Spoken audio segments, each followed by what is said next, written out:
Florida football listed linebacker Ventrell Miller, lower body injury, as questionable for Saturday's matchup at no.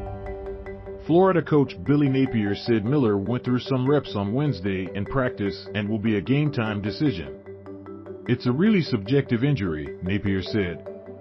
This will be Ventrell's. He's got a good pulse for his body. He's a veteran player. He knows where he's at. The injury he had is simply about where he's at and how he feels.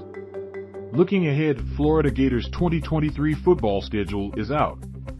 Here's a look at next year's opponents making his mark. Former Georgia Bulldogs cornerback Jalen Kimber making an impact in Florida's secondary. Florida football, 3 things no. 22 Gators learned from USF win with Tennessee. Up next with Miller sidelined last week. Florida's defense surrendered 402 total yards, including 286 yards on the ground, last Saturday against USF. Miller posted 15 tackles, including 5 tackles for loss, in UF's first 2 games this season. People say the heart and soul of the defense, and that's kind of true, Florida edge rusher Brenton Cox said. When you have that big factor in the middle of the defense that controls everything, kind of like the quarterback of the defense. But we got a lot of guys that can step up and fill that role, so I'm pretty confident in those guys.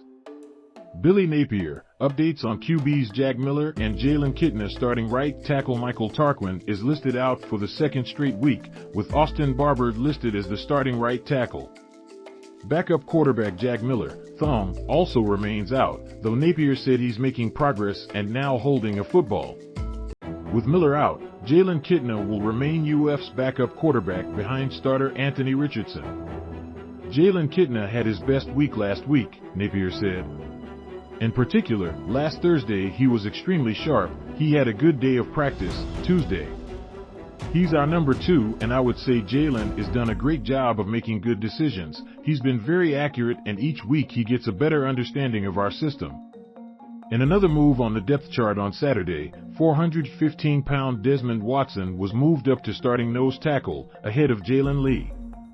Watson came up with a big tackle for loss in the 4th quarter last Saturday against USF and is gaining more reps as his conditioning improves. Napier said Watson has lost close to 40 pounds since the start of training camp. He's just getting started, Napier said.